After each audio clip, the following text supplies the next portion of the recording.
सभी दर्शकों को मेरा बहुत बहुत अभिनंदन। कहते हैं साहित्य समाज का दर्पण होता है और हर रचनाकार जो अपनी रचना करता है वो उसका अपना नजरिया होता है। वो प्रकृति हो या प्रेमिका, वस्तु हो या भाव, उसकी अपनी होती है। उसको हर चीज में अपना दिखता है कि किस तरह से वो उसको परसीव करता है, कैसे उसको समझ में आता है, क्या भाव है उसका। और इसीलिए इसमें कविताओं में भी इतनी विविधता हमको मिलती है। कोई कविता लिखता है, कोई छंदबद्ध लिखता है, किसी की भाषा अलग है, किसी की शैली अलग है, रस छंद अलंकार हर चीज अलग अलग हमको मिलता है। और आप देख रहे हैं कि जितने भी रचनाकार हमारे इस मंच पर आ रहे हैं उनकी शैली में, उनके सोच में कितना कितना अलग रंग हमको देखने को बराबर मिल रहा है। तो उसी कड़ी में आज हम आपका परिचय करवाने जा रहे हैं कर्नल अनूप सक्सेना जी से। अनूप जी, आपका हमारे चैनल पर बहुत बहुत स्वागत है। नमस्कार। अनूप जी बदायूं के रहने वाले हैं। अलीगढ़ यूनिवर्सिटी से उन्होंने इंजीनियरिंग की पढ़ाई शुरू करी, लेकिन फिर उनका आर्मी में सिलेक्शन हो गया और वो 30 वर्ष तक देश की सेवा में रत रहे। जो उन्होंने देश के लिए करा है उसमें हमारा कोई सहयोग नहीं रहता है, लेकिन हम अपना सहयोग देश को इस साहित्य के माध्यम से देना चाह रहे हैं। उन्होंने रचनाएं बहुत सी करी, बहुत सुंदर लिखते हैं, हाइकू लिखते हैं, जो कि एक नई चीज मुझे पता लगी थी जिसके बारे में मैं नहीं जानती थी। लेकिन जिस समय बाबरी मस्जिद विध्वंस हुआ था और बदायूं में उसके बाद दंगे हुए, वो उनके लिए एक बहुत कठिन परिस्थिति थी। वहां उन्होंने अपनी पहली बहुत ही दुखी मन से एक क्षोभपूर्ण कविता लिखी। तो ये तो उनका छोटा सा परिचय, लेकिन वो हर चीज में रस ढूंढ लेते हैं, चाहे वो घर के छोटे छोटे काम हो या कोई बड़ी संगीन समस्या हो, वो सब पर बहुत ही प्रेम से, बहुत ही आसानी से लिखते हैं। तो और ज्यादा न कहते हुए मैं उनको आमंत्रित करती हूँ मंच पर।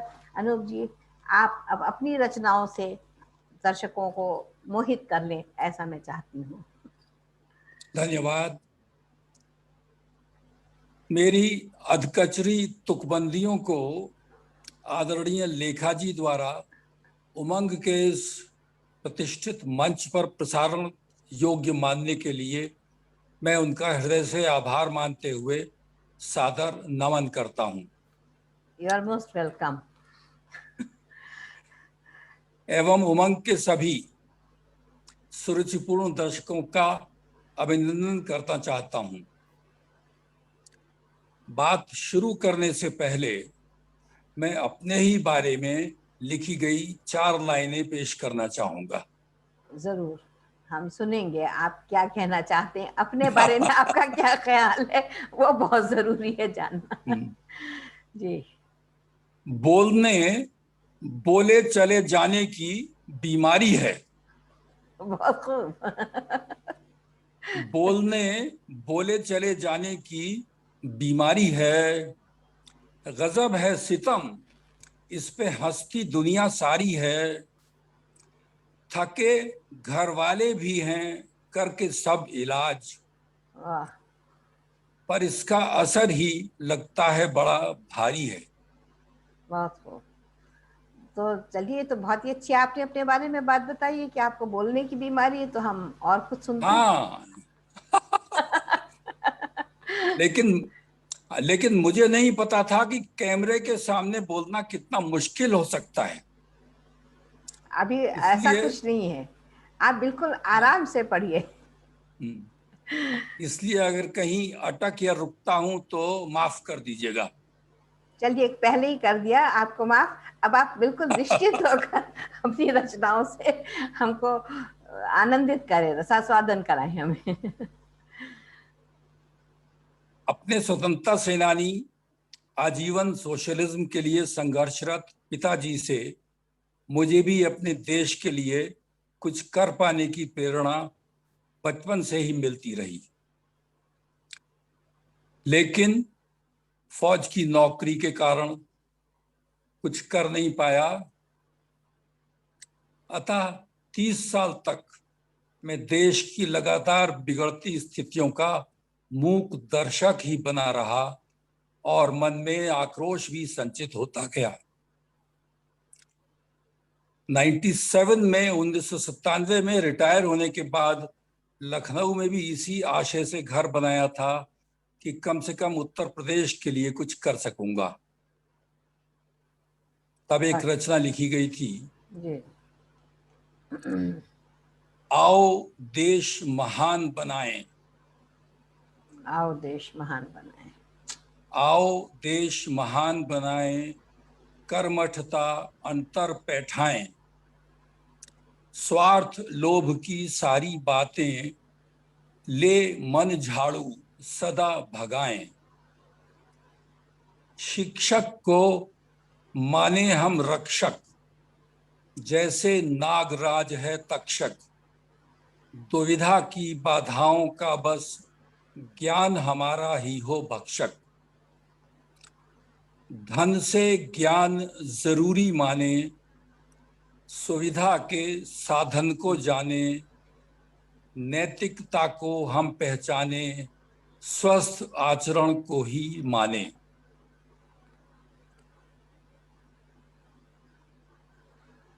झूठ बोलने में ना शान, होता बस सच का गुणगान, धोखा देना है आसान, होता पर विश्वास महान, कोई हमको कब क्या देगा ये कभी सोचे नहीं, काम आने से किसी के आ न जाती कुछ कमी, पत्नी पाए मान बराबर, लड़का लड़की में ना अंतर, जीवन के निर्णय हो जितने, पत्नी की सम्मति निरंतर, बच्चों को भविष्य हम माने, उनकी कोमलता पहचाने, संस्कार के देवे गहने, सदाचार उनको दिखलाएं, भारत की प्रतिभाएं खोजें, श्रम निष्ठा से उनको सींचें, संकल्पों को फिर हम भींचें, उगते पंख कभी ना नोचें, घर से बाहर भी घर माने, मान पड़ोसी का भी जाने, धर्म जाति को माने रक्षक, होने ना दें खुद को रक्षक, खुद को बंधक। उन दिनों यूपी में समाजवादी पार्टी की सरकार थी और मुख्यमंत्री श्री मुलायम सिंह व उनके ही एक नजदीकी विधायक, दोनों से मेरा बधाइयों का अच्छा संबंध था। 3-4 महीने तक भी जब मैं उनसे किसी से भी मिल नहीं पाया तो मुझे लगा कि ये बहुत गड़बड़ है राजनीति। अगली रचना जो लिखी वो है, उसके पहले मैं आपको यहाँ पर रोकूंगी अनूप जी। जो आपने बात कही वो बहुत सुंदर है। जो मन में जो भाव लेके आप लोग आर्मी में सेवा करते हैं, उसके बाद जब आप लौट के यहाँ पर आते हैं और अव्यवस्था देखते हैं तो मन में आक्रोश होना बहुत ही स्वाभाविक है। आपने हर पहलू को छुआ है। लेकिन देखिए, हम लोग किसी व्यवस्था को बदलने में तो सक्षम नहीं हो सकते, लेकिन मुझे लगता है साहित्य एक ऐसी विधा है कि जहां आप जनमानस तक पहुंच सकते हैं, अपने भाव को रखें और अपने, कहते हैं ना, दिए से दिया जलाते रहो। तो एक के साथ एक अगर जुड़ते रहेंगे, एक और 11 बनते, तो इस मंच के द्वारा मैं हर किसी से यही कहूंगी कि देखिए कितना आवश्यक है, एक छोटी छोटी भाव को देखिए कि अपने देश के लिए हम क्या कर सकते हैं। तो उस भाव से ही हमको जीवन में आगे बढ़ना है। बहुत सुंदर आपने रचना कही। अगली रचना है, हम देख रहे हैं जी। हम देख रहे हैं कि लोग देख रहे हैं, सही में हम देख रहे हैं कि लोग देख रहे हैं, हम काठ की हांडी की उम्र देख रहे हैं। सही। ये गठबंधन के जमाने में लिखी गई थी। जी जी। जनता ने नहीं गो कि किसी एक को चुना, जनता ने नहीं गो कि किसी एक को चुना, हम गोटियों का खेल मगर देख रहे हैं। वादा है हर गरीब को उम्दा जमीन का, बस अपने भतीजे हैं कहाँ देख रहे हैं। ले नाम लोहिया का या गांधी की अम्बेडकर, लेबिल बदल के अपना ही घर देख रहे हैं। मौसेरे भाइयों के ही खेमे अलग अलग, मौसेरे भाइयों के खेमे अलग अलग, घोड़ों के बढ़ते भाव ही हम देख रहे हैं। ये खरीद फरोख्त होती है ना एमएलए की, उसके बारे में था ये। बिल्कुल बिल्कुल सही है, समझ रहे हैं। और सही बात, और ऐसी राजनीति ऐसे ही चलती है। फिर कर दिया जनता को नए बजट से है खुश, हम और कारगिल का मौका देख रहे हैं। सपने भी होंगे पूरे, जरा सब्र तो करो, हम बागियों की शह का काट देख रहे हैं। खाना नहीं नसीब जहां आधे मुल्क को, हम गोरेपन की दवा में टैक्स देख रहे हैं। हर तोड़ के वादा नया वादा तो कर दिया, बस अगले इलेक्शन की जुगत देख रहे हैं। होंगे ही बेनकाब किसी रोज तो हम भी, हम और मुखौटे अभी से देख रहे हैं। ऐसी एक और रचना जी है। तो मन में देखिए बड़ा आक्रोश भरा हुआ था आपके, लेकिन आज आप देखिए कितना अच्छा है कि वो आक्रोश सबके सामने आ रहा है। अभी तक आपकी वो डायरी में बंद था, तो मेरा तो सोचना यही था कि जो रचनाएं लोगों ने अपनी डायरी में बंद करके रखी है वो जनमानस तक पहुंचे, कम से कम आपके विचार तो पहुंचे लोगों तक। जी जी ठीक। जी। अगली रचना है, जनगण मन का गान तनिक, नारों में सम्मान अधिक है, भारत माँ के पूत विचारें, क्या केवल यही वांछित है। योजनाओं में प्रगति बहुत है, कर संचय भी बहुत अधिक है, लोक सेवकों की चांदी है, जन सेवा का झूठा नारा है। मूर्तियां अनावरण करते विरोधी आचरण, रैलियों के वास्ते होते हैं स्थानांतरण, व्यक्ति पूजा को बढ़ाते चाटुकारी अनुचरण, देश का दुर्भाग्य क्या यही रहेगा आमरण।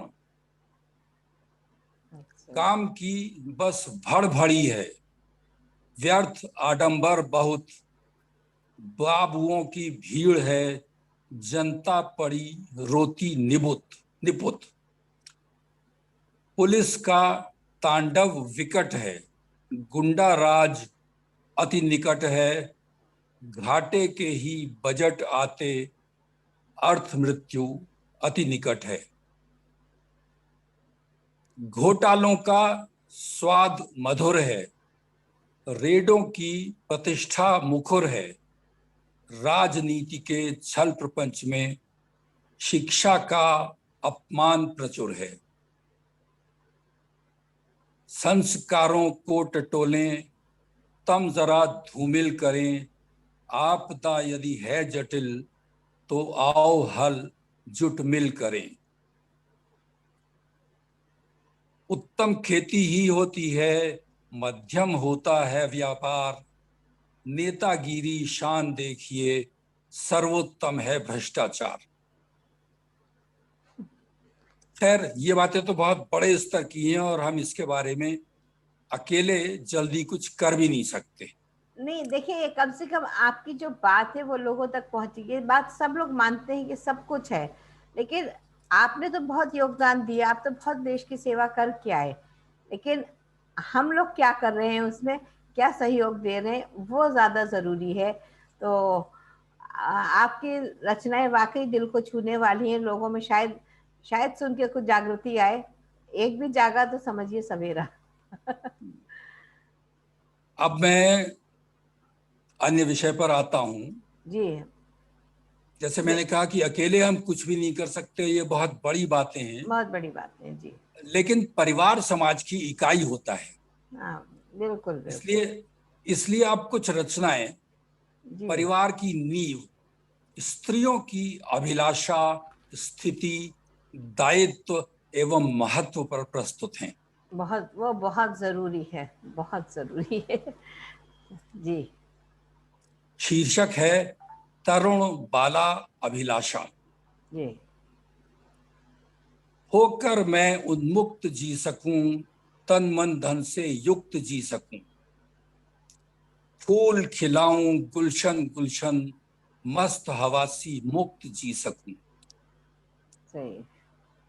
फिक्र मुझे ना हो तानों की, चिंता ना हो बेगानों की, अपनी बगिया को महकाने आजादी हो हर निर्णय की,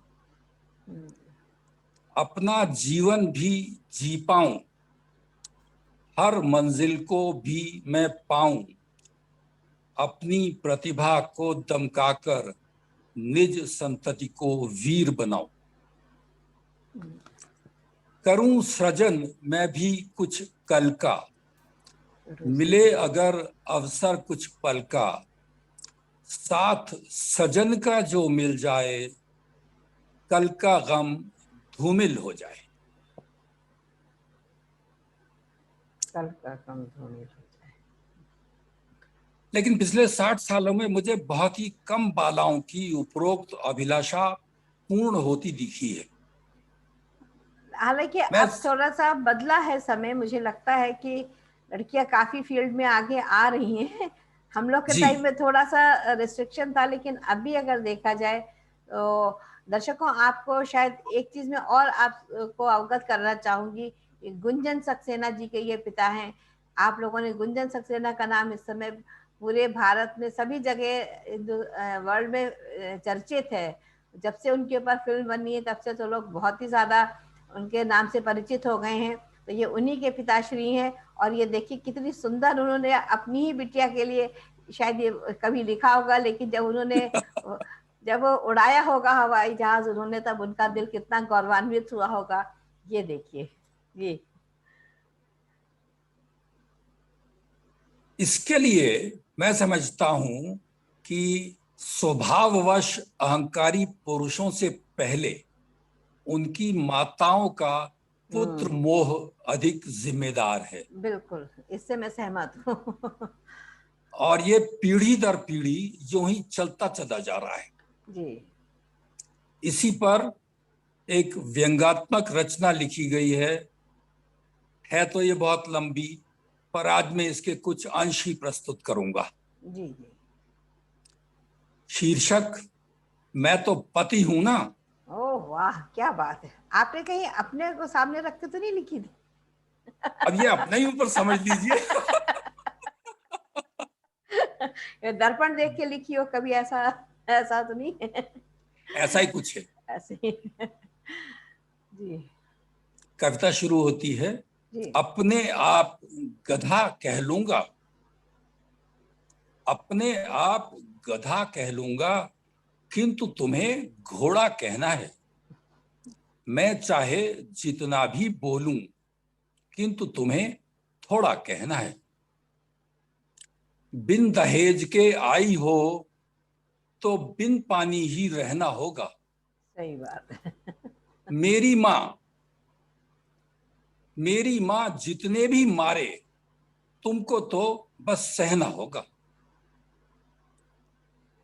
मेरे हाथों की कठपुतली बनकर ही तुमको जीना है।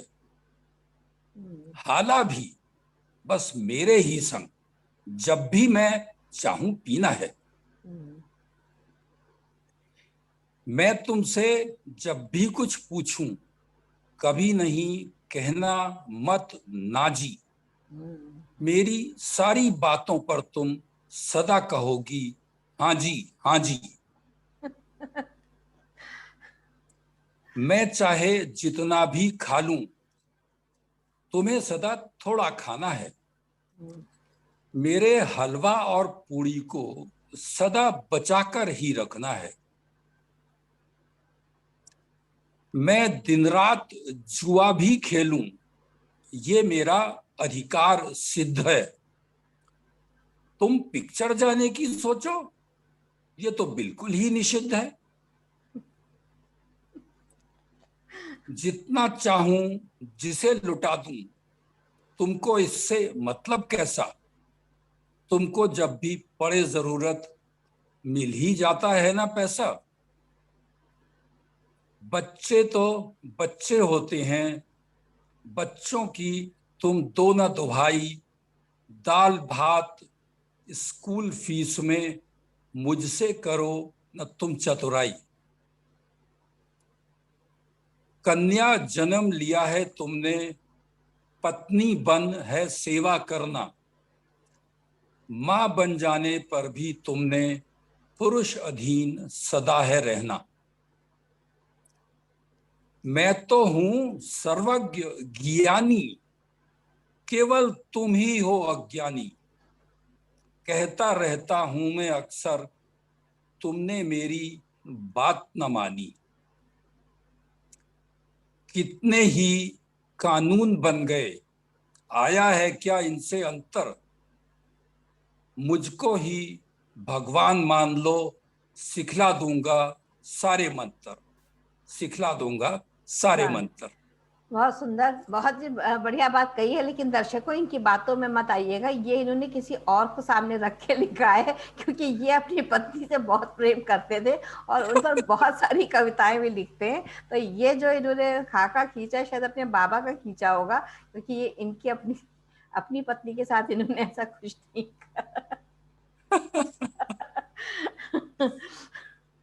अच्छा, कुछ और बात महसूस हुआ कि जी। पुरुषों की इस मानसिकता के पीछे हम्म, उनका औरतों की तुलना में अक्षमता या इंफीरियरिटी कॉम्प्लेक्स छुपा हुआ होता है।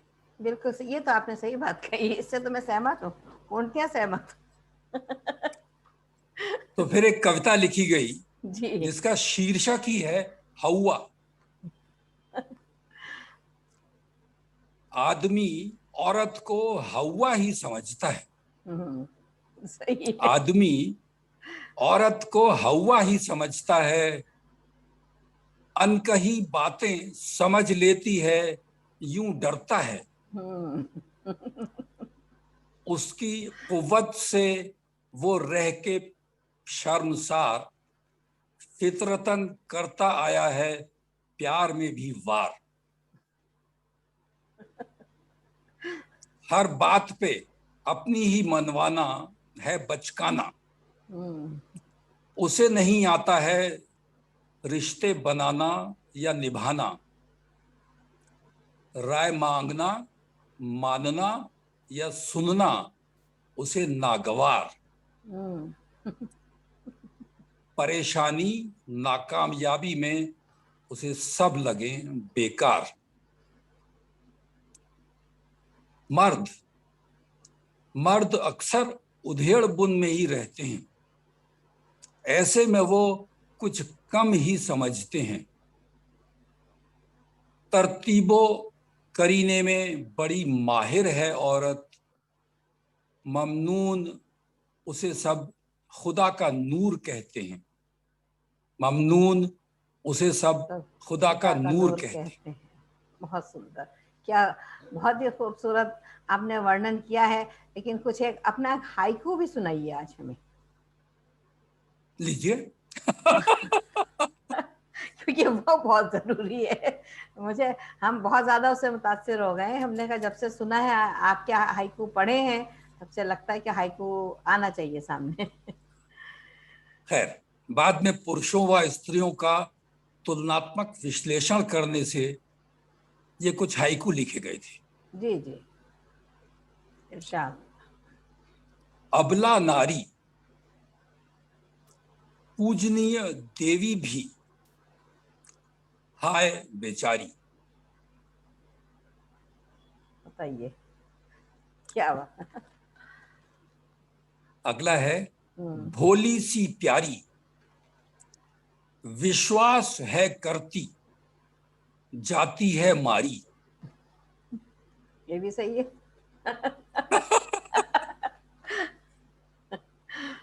मन बावरा, फिर याद दिलाए बैरी साजना।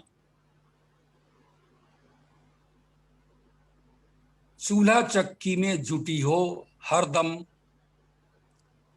प्रणय कम। ये इस तरह से है, चूल्हा चक्की में हाँ, जुटी हो हरदम, प्रणय कम। कम। पुरुषों को सामान्य रूप से ये दिखाई नहीं देता कि ये चूल्हा चक्की कितना महत्वपूर्ण होता है। अब एक दूसरी विषय पर है जी। बेटी बेहाल, बर्थडे बेटे ही का, वाह ममता। वाह ममता, बहुत सही। वाह ममता। घी बेटे को ही, बेटी को बस छाछ, कैसा अनर्थ। घर है यह समझना मकान, संवारे नारी। माता ही नहीं हर नारी है पूज्य, समझ मूढ़। ये कुछ हाइकू थे जी, बहुत सुंदर। और इनको समझने के लिए थोड़ा गहराई में उतरना पड़ता है, क्योंकि इतनी जल्दी समाप्त हो जाते हैं। शायद 16 मात्रा में है कि क्या, उसका कुछ कुछ इनका इनको लिखने का कुछ बंधन है। ये तो एक हम आई थी कुसुम जी, उन्होंने बताया था मुझे कि इसमें बंधन होता है लिखने में। हमने कहा कविता जब बंध के लिखी गई तो फिर रस ढूंढना उसमें मुश्किल हो जाएगा। मैं तो स्वच्छंद लिखती हूँ जब जो विचार आता है। तो बहुत हाँ, सुंदर। ये करीब 2 साल पहले मैंने हाँ समझा था, हाँ तो फिर प्रयास किया। जी, मैंने सबसे पहले आप ही का पढ़ा था हाइकू, तो मैं सोच ही रही थी जी, हाइकू होता क्या है। जी तो हाइकू के बारे में ये है, जी जी। शुरू और अंत में हाँ 7 अक्षर रहते हैं। हाँ हाँ, वही कुछ हम भूल गए, उन्होंने बताया था, क्योंकि अब उससे हाँ, अभी दिमाग गया नहीं। मैंने कहा कुछ और भी बता रही थी, ताका बता रही थी, बहुत सारी विधाएं उन्होंने बताई थी। और हम तो स्वतंत्र लिखने वालों में से हैं, तो स्वतंत्र ही लिख रहे हैं। चलिए, अब वर्तमान युवाओं को जिनकी शादी अभी नहीं हुई है, उनके लिए उनको संदेश। दाम्पत्य जीवन निर्वाह के लिए शायद ये रचना सहायक हो सकती है।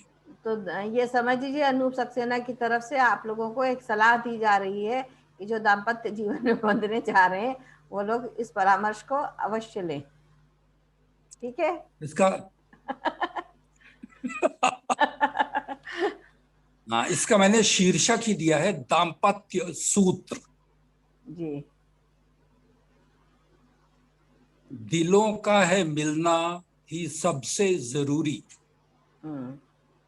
दिलों का है मिलना ही सबसे जरूरी, बाकी न रहती है फिर कोई दूरी। जी।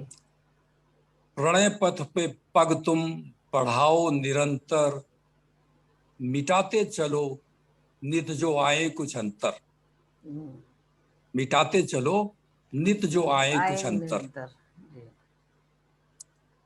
संभोग में भाव ही है प्रबलतम,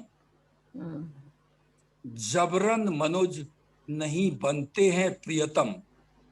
सही। संतति के हित में समन्वय आवश्यक, संबंध का बस है संवाद रक्षक। अलग अपने रिश्ते तुम सारे भुलाकर, बुनो घर का हर ताना बाना मिलाकर। रखो याद अरमान अपने भी सारे, जुटो पूर्ण करने को जो तोड़ने हो तारे। जी। अब ये कौशन है, गृहस्थी की भगदड़ में फंसना न इतना, गृहस्थी की भगदड़ में फंसना न इतना, हाँ, सुध अपनी रहे फिक्र दूजे की कुछ ना, समय मीत हित तुम निकालो नित अच्छा, दखल हो न फिर उसमें किसी और ही का, बहुत सही। बढ़ती ही जाए ये कोशिश तुम्हारी कि बातें लगे और भी सबको प्यारी, कंधे से कंधा मिलाकर ही चलना, यही सीख तुम बच्चे बच्चों को देना, यही सीख तुम बच्चे बच्चों को देना। हो गया। बहुत सुंदर, बहुत बढ़िया परामर्श मिला आप लोगों को। तो हर चीज को समझिए, उनके हर भाव को देखिए कि कितनी विविधता है उनकी रचनाओं में, कितना संदेश है, कितना दर्द है हर चीज के लिए। तो दर्शकों, आशा है आपको बहुत मजा आया होगा। और है कोई रचना आप सुनाएंगे? और अंत में अपने जी जैसे जी। और हम उम्र हाँ, उन बुजुर्गों के बारे में ये हाइकू लिखे गए हैं ये बुजुर्ग आप जो किसको कह रहे हैं? बुजुर्ग किसको कहते हैं? हम लोग तो कहते हैं कि एज इज अ नंबर। बालों का सफेद होना बुजुर्गियत थोड़ी हाँ, है। बिल्कुल सही है। जी। जो अपने जीवन साथी से बिछड़कर एकाकीपन से परेशान व हतोत्साहित से होने लगते हैं। जी जी। मन बावरा हम्म जाने क्या चाहता है, रहे बेचैन, हम्म हे मनमीत कहाँ छुप गए हो, कभी तो आओ,